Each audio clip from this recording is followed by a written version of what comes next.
Good morning, everyone. Thank you for joining us today in our e-invoicing integration in the UAE webinar.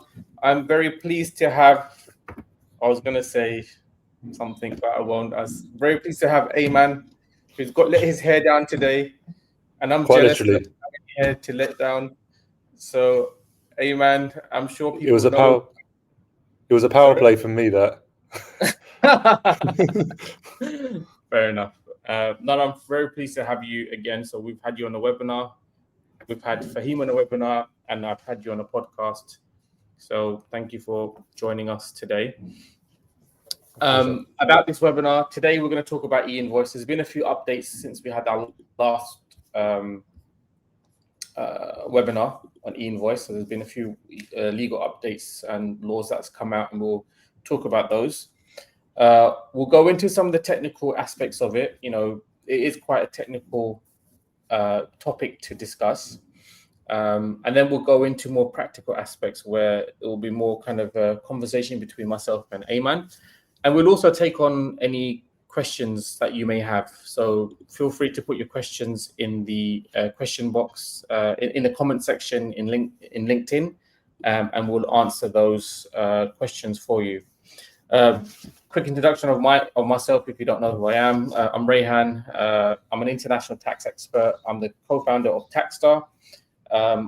We have a corporation tax product that was released earlier this year, and that automates the corporation tax process. We're looking to do e-invoicing next year, and we also have a zakat product in Saudi that we're going to release in Q1 as well. I also host a podcast called the 𝗪𝗵𝘆 podcast, so check it out on YouTube. Ayman, do you want to just give us a quick introduction about yourself, what you're doing, what you're working on? I know you're doing lots of different things. Yeah, and I'm feeling it as well. So yeah, my name's Ayman. I've been in the UAE for a couple of years now. Prior to that, I was over in the UK for 5.5 years, working with Xero over there, helping them most recently lead their charge into the MEA region, including the UAE and Saudi, the wider GCC. More recently, so the last couple of years, I've been the co-founder and regional director of Scope. Basically, we help accounting firms and SMEs choose from the best cloud-based tools out there. We help them bring them into their business and integrate them into the wider organization. We also launched an event called Accounting Refigured a couple of years ago. This was just basically to bring accounting tech to accounting and finance leaders in the region, because there wasn't really a dedicated space for that. So we created one. And yeah, it's been a great couple of years here, and the landscape's always moving, and e-invoicing is just the latest chapter of that, and it presents us all with a great opportunity to do some cool stuff.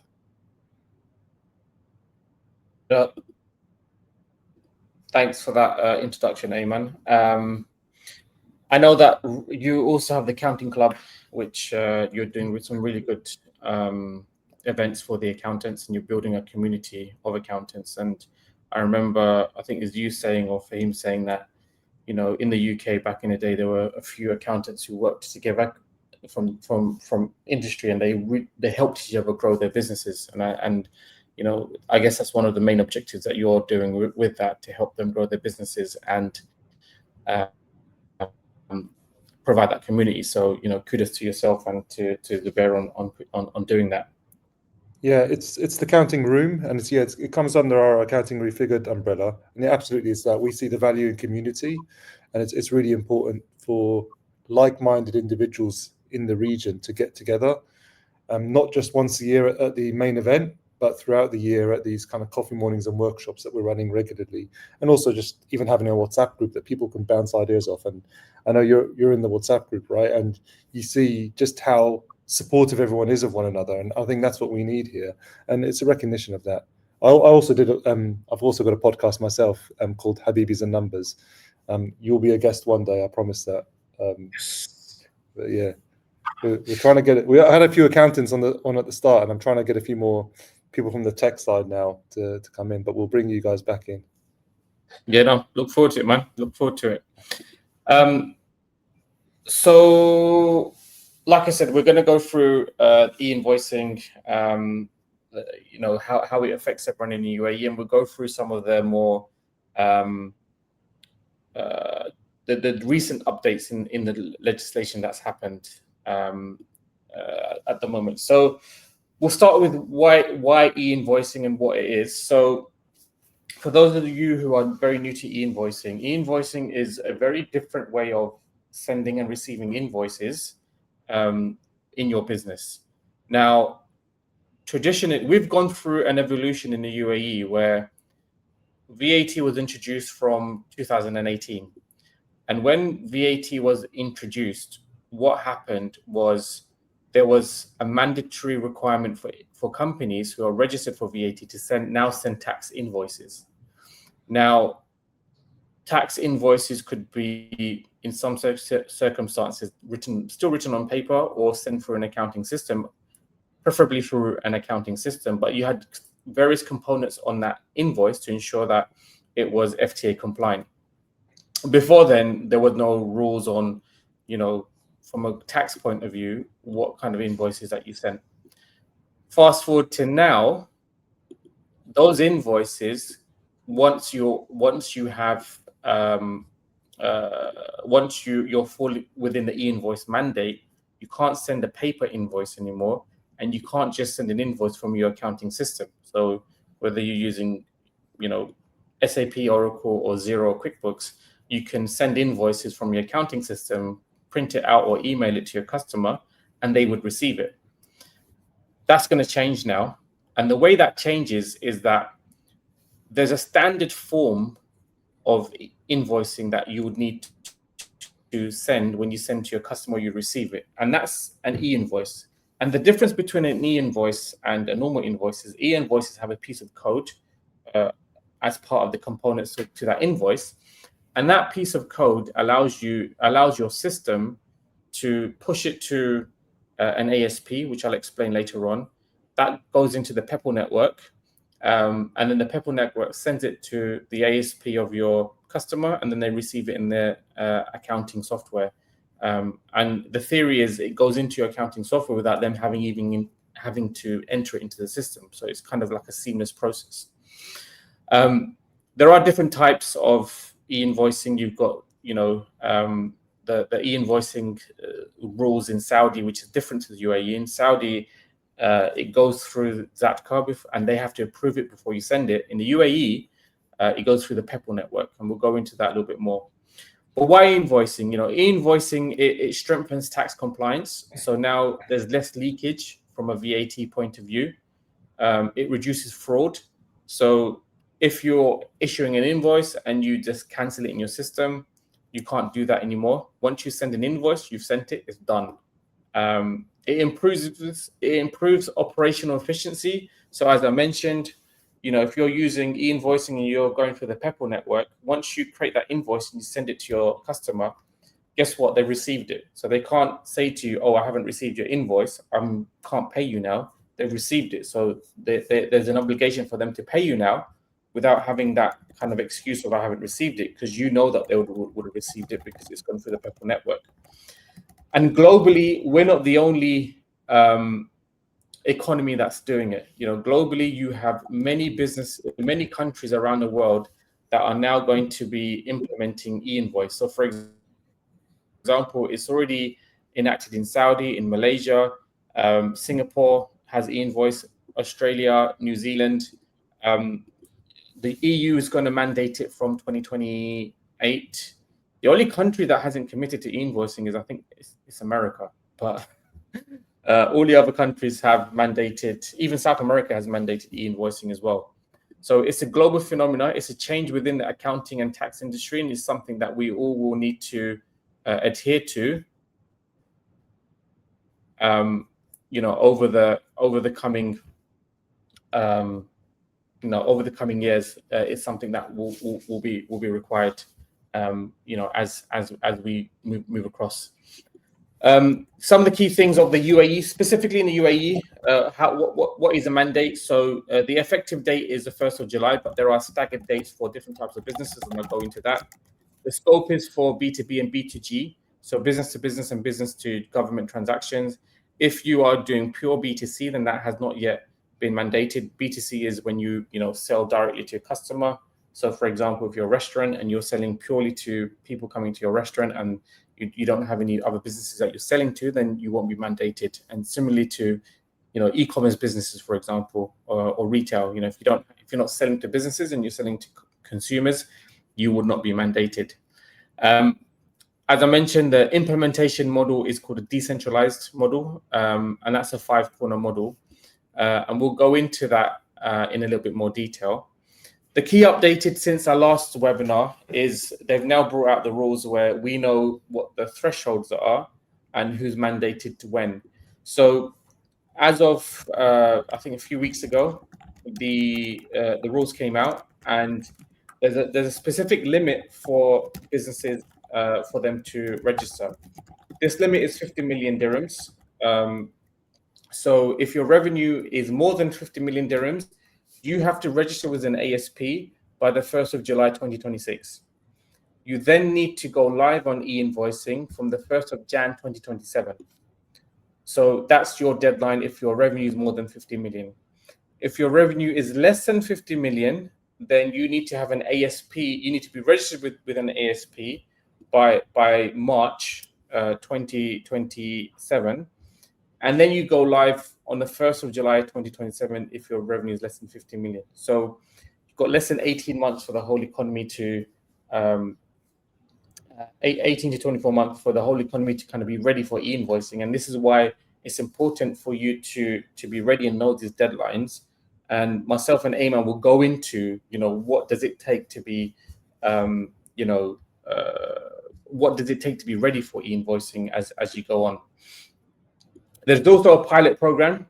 So just so you know, you can voluntarily register for e-invoicing on that 31st of July deadline if you want to. And the ministry will select certain taxpayers to join that working group. But they have to be willing to join. We expect it's going to be the larger companies who will join the pilot program. But feel free, if you're interested, feel free to contact the Ministry of Finance. Maybe they'll let you in as well. And it's probably worth joining the pilot program, because if you want to have a test run on how the e-invoicing works before you go live, this will probably be a good test case for you to do that.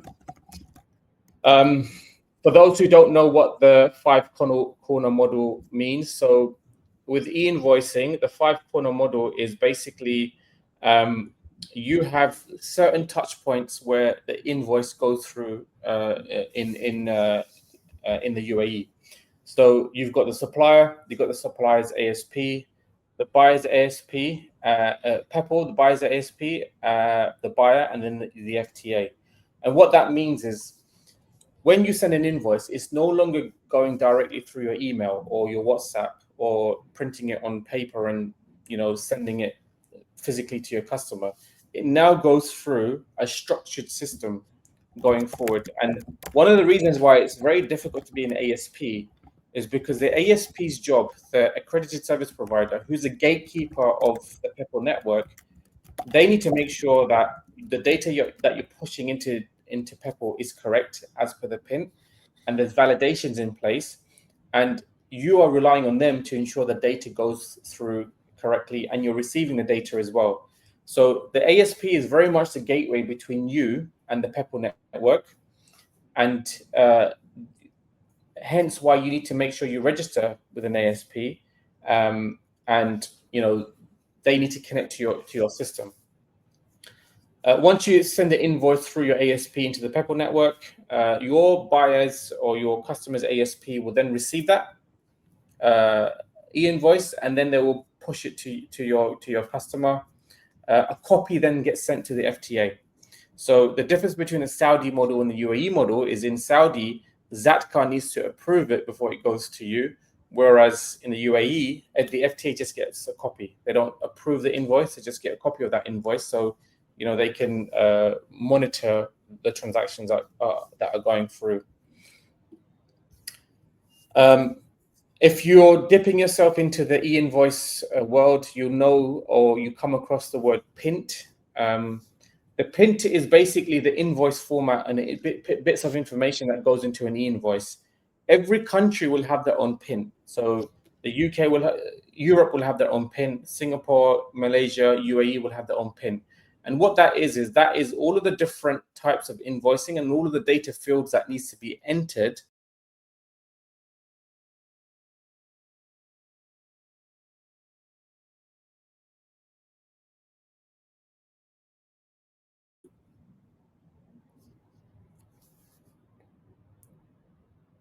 Rayhan's disappeared.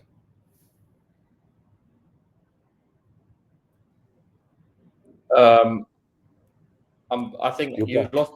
All right. You're back now. Yeah, I'm back. Yeah. Sorry, guys. Technical glitch. So yeah. So as I was saying, I was talking about the PIN, correct? Yeah, that's right. Yeah. Yeah. So when you implement your e-invoice, your finance team, your technology team, they need to understand what this PIN is. How does it interact? How do you get that information from your ERP system, your accounting system, to your ASP?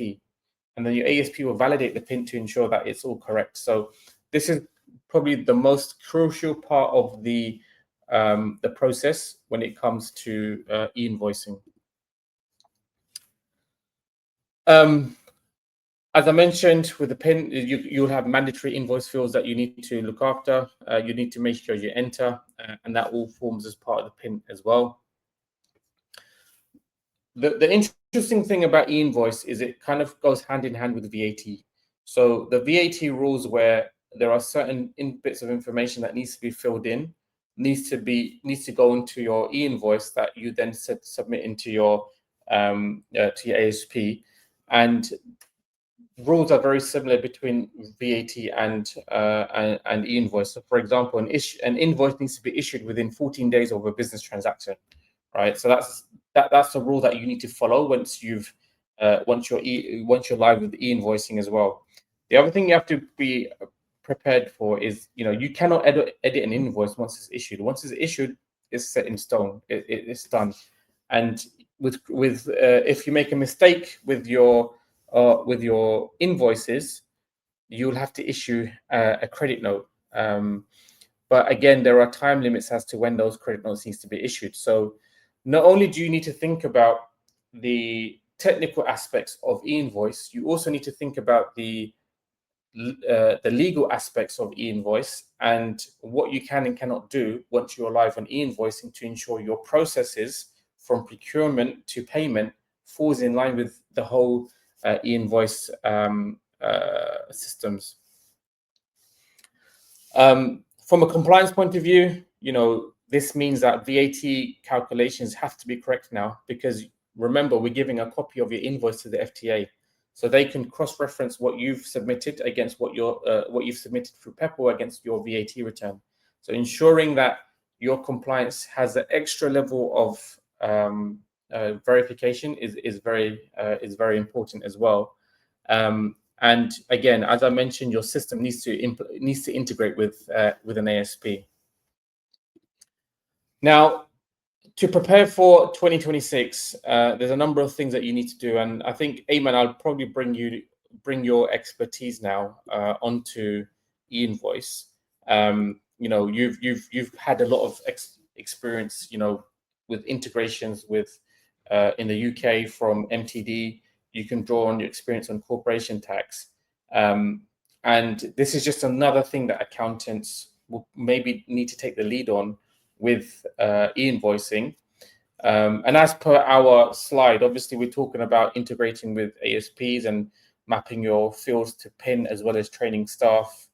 But what are some of the things that you would stress that businesses will need to do to be prepared for e-invoicing? Yeah, so your approach is going to vary depending on whether you're an accounting firm looking after lots of clients whose transitions to e-invoicing you probably need to help manage, or if you're doing this for yourself as a business owner or a finance team in industry. So, but in general, there is some kind of assessment that needs to start early on. Well, firstly, it's really important to get your knowledge up to date. So understand what's required. And if you're attending this webinar, clearly you're taking a step towards that and having a good understanding of what does the change actually incur. if you've got a team of people that are going to be getting involved in this, it's making sure that you've got their knowledge up to date. Maybe having 1 or 2 e-invoicing champions within the business, and particularly if you're an accounting firm, this can be really beneficial. So there's always someone that's filtering through lots of the information that's out there and then disseminating that in a way that will actually help your business internally be able to deal with some of the finer details. Because let's face it, there's so much information that's always getting put out there. It's very difficult to keep on top of it all, and to have all your team trying to constantly keep on top of it is going to be very difficult. So maybe think about having a particular champion that's going to really drive that stuff home. Before this happened in the UK, as you mentioned, Rayhan, with making tax digital, whether it's on the VAT side or the corporate tax side, this was a change that involved people needing to get systems in place. So accounting software that had the ability to be digitally connected to the local authority, so to the equivalent of the FTA. So although it's not e-invoicing exactly, much of the preparation is the same insofar as you need to make sure that you understand what the change involves. And then it's about doing this kind of gap analysis. So it's, well, based on where we're at now, where do we need to get to? And whether that's for us as a business or for our different clients. Now, if you're looking at your client base, a really good exercise to be able to do, if you want to get them on board and you're an accounting firm, is a whole client segmentation. So this is where you look down your client base, see who's going to be in for that first tranche, because as you mentioned, there's phases to this thing. The larger clients who have over 50 million dirhams turnover, I believe, they're going to be the first cab off the rank. And it's really important that you have a plan in place to get those guys on first. They should be your top priority. Then you've got everyone else, right? And then there's going to be people that are already in a e-invoicing compliance system, let's say, versus those that aren't. So this whole kind of gap analysis is going to be really important. And then segmentation piece, work out which of your clients is where on that process, which are the priorities, and then you need to come up with a plan of action. Yeah, no, thanks for sharing that. I want to go. So you've mentioned 2 different types of people. Obviously, you've got accounting firms and you've got accountants, right? Mm-hmm. Now, most bigger companies, they probably have either an in-house team that does this for them, or they will have an advisor that helps them to do that for them, be it an accounting firm, and or a specialized tax accounting firm as well.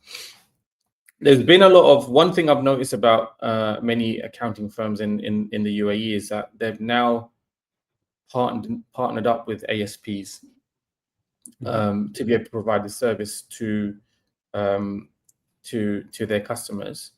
What kind of things have you seen in terms of ASPs? Have you seen that with some of the some of the customers some of the accounting firms that you've spoken to, or do you think there's still more scope for accountants to work with ASPs in this process? How would you, if you're an accounting firm owner and you know that you need an ASP to serve your clients, what's the best way to choose the right ASP? What kind of things should they think about?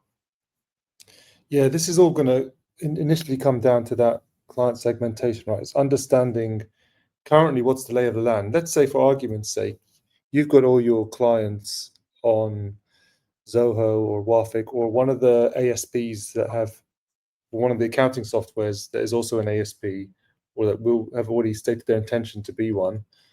One of the guys that is already kind of saying, hey, we're going to be ready, we've got this, and you've made sure that the functionality that they're presenting is sufficient for your clients, then you're in a good stead.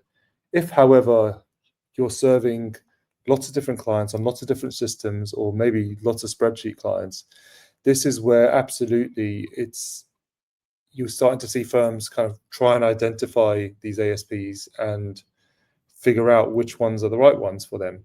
Now, lots of nervousness we've seen has been around firms that have maybe a high percentage of clients on Xero or QuickBooks, some of the guys that are less present, let's say locally here, and they've they're now looking at third-party ASPs like Taxstar, for example, that will connect into those platforms to allow them to better serve their clients. So this is where we're starting to see a bit more, let's say, dating going around. People are looking to see which providers are going to be doing what and what does that experience look like. And this isn't uncommon. So the likes of Xero and QuickBooks don't always have a hyper-localized product over here. There's always noise that they're looking to improve that. And we hope that is the case with more native tech functionality. But I remember from my time at Xero, for example, e-invoicing came in Saudi Arabia back then, and there wasn't a localized native e-invoicing functionality, right? So there was an emergence of kind of third-party apps that looked to cater for that. And the fact that Taxstar are doing this already, and there's others in the market that are looking to kind of plug this gap, it's really important. And I would say that if you're on these big platforms, there's no need to panic, but it is important that you understand the lay of the land and you make an informed decision. So this is why it's really important to start that journey early and not leave it too late. Definitely one of the mistakes that I saw back in the UK with making tax digital was firms that left it a bit too late to actually make a decision. And then you get closer to the deadline and you're panicking, your clients haven't got confidence. You started to see lots of switching behavior. So this is where clients that weren't getting the confidence from their accounting firms as to what is their plan started looking for more proactive accountants. So if you're not already having these firstly, if you don't know enough and therefore you're avoiding the conversation altogether, that's a problem, and you should look to address that with education.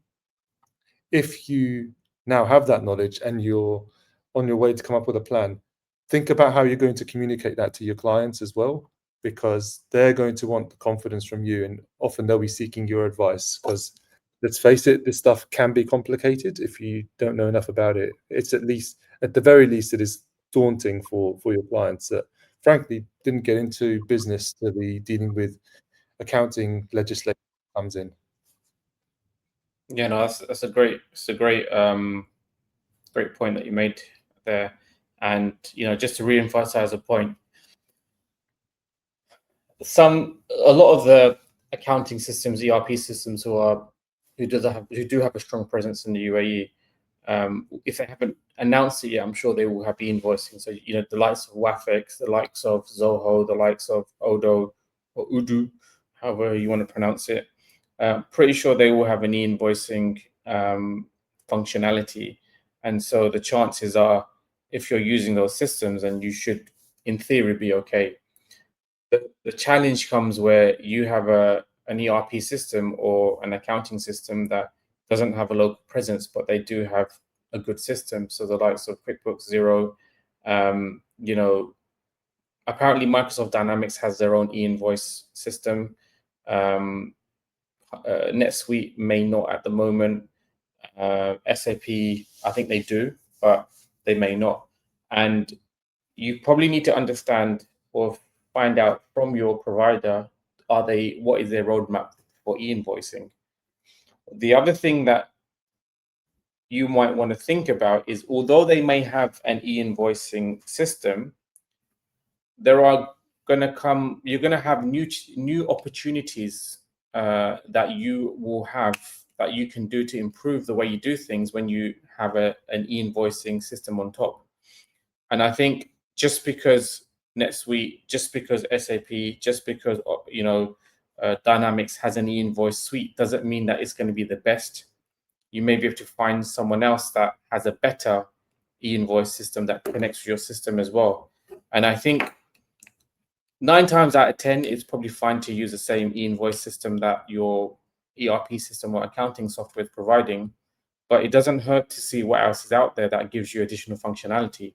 So for example, you may come up with an ASP where they check the validation of your invoice before it gets sent through. And validation could be on VAT, on making sure there's a tax invoice. It could be looking at errors. There could be AI related things that are making your life a lot more easier as well. And these are opportunities that will, if you're going to make a change to your system just for compliance, why not make that change not just for compliance but enhance your processes as well? And I think those are some of the things that you want to think about when you start choosing an ASP. Are they not only helping you with compliance, but are they adding, you know, additional functionality that helps you as an accountant become more efficient? And I think those are the key questions you need to ask yourself. 100%. And like, let's face it, like there is a abundance of like, let's just do the bare minimum mentality out here. And that's quite commonplace globally, I would say. Lots of firms just want to do the bare minimum to be compliant, and they offer maybe a fairly cheap service. And maybe that's what some of their clients want, and that's fine. There's always going to be a way to differentiate your firm by offering that value add. There's going to be clients that value the additional peace of mind that you can offer them by having more checks in place, whether it's ongoing monitoring of e-invoices that are failing and providing that service around that, whether it's data checks, because getting the software in place isn't the only thing. So you could, in theory, have e-invoicing compliant software. However, the data might not have a TRN. You might not have the VAT codes in place properly. The customer data might not have enough of the. You might not be able to capture all the customer data that's required by the FTA for the different e-invoicing providers. Rehan, I think we lost you for a second there, but I was basically going into the data requirements. So having the software alone isn't enough, and actually having software that can highlight to you where there's gaps in your data and what improvements you can do to help do some of that auditing work, so that you are ready, so you don't get a load of failures. That's a real area of opportunity, and that's a value add that I can guarantee you not all firms are going to be offering to their clients. Yeah, no, great insights. Yeah, I think my internet connection is a bit crap at the moment, so I keep pay your bill. I keep dropping off. I think we don't have any questions at the moment. But the other thing I'd also want to, while we wait for more questions to come through, the other thing I also want to kind of go into is, you know, the training aspect and how it affects your organization. So we haven't really touched upon that as much right now. But if you think about it, with e-invoicing, it's not just the accountant's job to make sure that the company is e-invoice compliant. There's a lot of training that needs to be done, because the way invoicing is effectively the way you as a company increase your sales, how you make money, right? It's the bread that you are making for your company, and anyone who's involved in that process needs to understand what that requires as an invoice. So when it came to VAT, we had a lot of, you know, everyone eventually knew what is a tax invoice and what's needed and what's not a tax invoice. And that education now needs to be re-emphasized with all of the key stakeholders who are involved in the invoicing process. And it's not just, you know, the accountants, it's the sales, it's the IT guys who are looking after your ERP system. It's your customer. They need to be educated as well, because they are now going to get an e-invoice, and they need to be ready to receive the e-invoice as well. You have procurement. Maybe the admin person is doing invoicing on your behalf. There are people who are working with you, so your key stakeholders, such as, you know, your accountant, or the accounting firm is doing the audit or the VAT for you. If you have an outsourced solution, all of these key stakeholders need to be involved in your implementation plan to ensure that they are aware of what's going on, and it's not just you. Because the moment you go live and one party is not ready, it's going to stop your invoices getting issued. It's going to stop you getting paid, and that can affect your cash flow as a business as well. And making sure you have that awareness and education, and someone as Ayman, as you mentioned, having that champion make sure there's a checklist to ensure that all parties, not just internally but externally, are aware of what's going on and are ready, is going to be very, very important as well.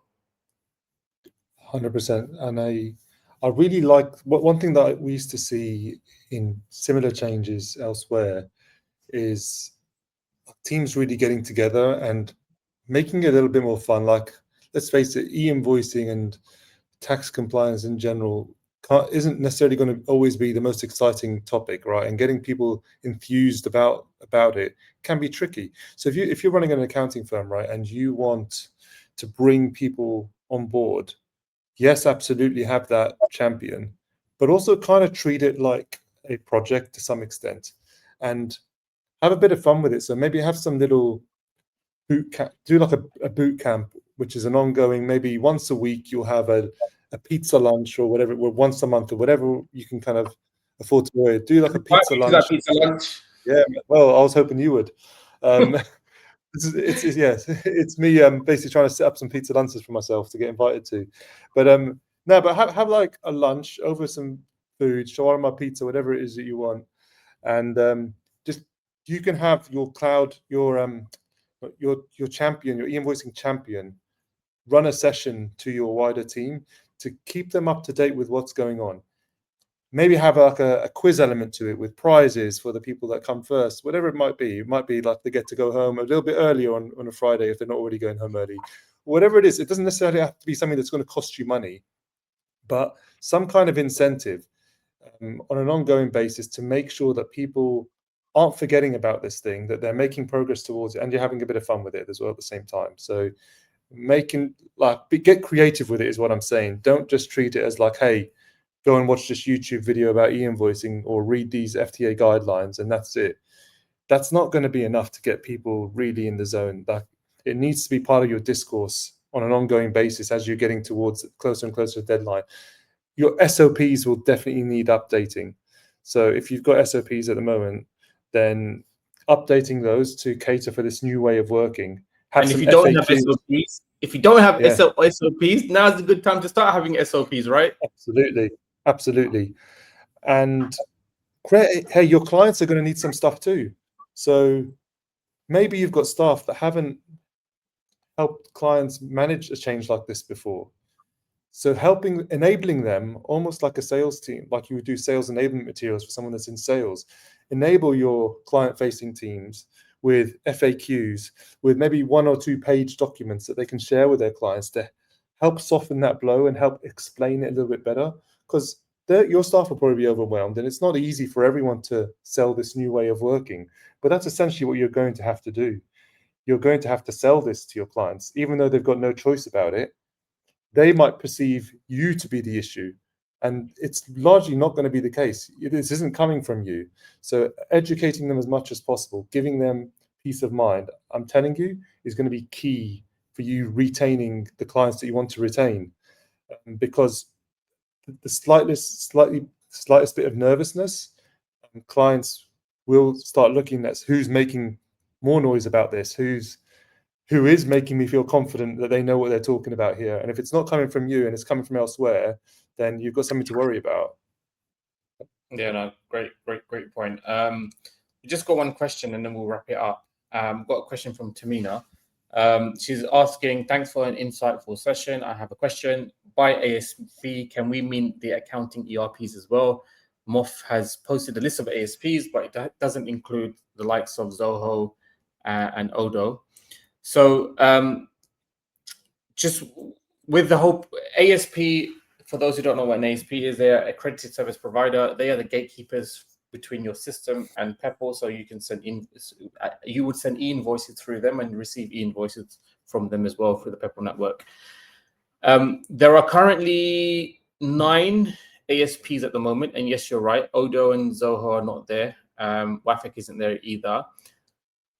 It takes 90 days to get pre-approval, right? So anyone who applies now, they won't be on an approval list for the next 90 days. So it is a quite big process. It requires a lot of checklists, a lot of things that you need to do. So things like having an ISO certification, demonstrating how you handle updates. You know, you need to have 2 years worth of experience on e-invoicing. So there's a lot of requirements that are required in this process. I do expect Zoho and Odo, I can't speak on their behalf, but I do expect them to have it over the next, you know, few months. I'll be very surprised if they don't, but I do expect them to have it. And you'll find more ERP systems who will register as an ASP. Again, doesn't necessarily mean that just because you're in, you know, your ERP is an ASP doesn't necessarily mean that you might want to use it. You may want to use a third party that has better features, for example. But it obviously gives you a certain level of assurance to ensure that they do have that functionality as well. So yeah, so just I would say keep an eye on the ASP list, and I'm sure they will start popping up soon. We are applying to be an ASP, and we've gone through that process as well. I think we'll wrap it up then, Ayman. Any closing thoughts from your side? The closing advice is start early. So if you think, hey, we've got till June next year, don't think like that. Like, get started now, because trust me, panic stations will settle in quick. 8-9 months will come about really quickly, and before you know it, you'll be facing the first tranche of your customers that are going to need to be ready. So you need to be ready way ahead of them, because then they won't be waiting for that deadline themselves necessarily. So yeah, make sure that you're getting proactive as much as possible. Educate your team, do the client segmentation, and start flirting with ASPs out there and deciding on what you're going to need for your different clients. Yep, no, great point. Ayman, once again, thank you for coming on to this webinar. Really enjoyed your insights and your you know, your knowledge. What's the best way? Give you a shout out. So what kind of things are you working on at the moment? What kind of things can our audience come to you for? Yeah, so you can reach out to me on either on LinkedIn, Ēmen Kaori, you'll find me there, or you can send me an email, ēmen@𝗪𝗶𝗀@scopesolutions.me. The kind of things we're getting involved in, lots of finance transformation. So on the digital transformation for finance and accounting functions, we also do anything from like your CRMs to your e-commerce integrations and the like, quite a few different areas. Basically, we're like digital transformation for SMEs. So, but if it's around e-invoicing specifically, I mean, we partner with Taxstar. We also partner with lots of the other likely ASPs out there. So we work with the likes of Zoho, with Xero, with QuickBooks, with Wafik, lots of the accounting software that's on the market. We're very close to them, and we're looking to make sure that our clients are finding the right fit. And as Rayhan says, it's not always going to be just your accounting software. That might be a good place for many of them, but we'll, as a firm that's agnostic somewhat, we will help you decide on what's the best approach for your different clients. And yeah, that's probably the most useful thing that you can do in the next few months. If you want to have a chat, we're more than happy to have a no obligations chat around that. Cool. No, thank you very much, Ayman. Thank you everyone for joining. We've got 38 people online, so we've had quite a big turnout. Hope this was useful. The session is going to be available on LinkedIn. We also have a copy of the recording on YouTube, on our YouTube channels as well. Anyone who wants a copy of the slides, feel free to just message me on LinkedIn directly, and we'll be happy to send it to you. Have a great rest of the day, guys. Thanks. Take care, guys.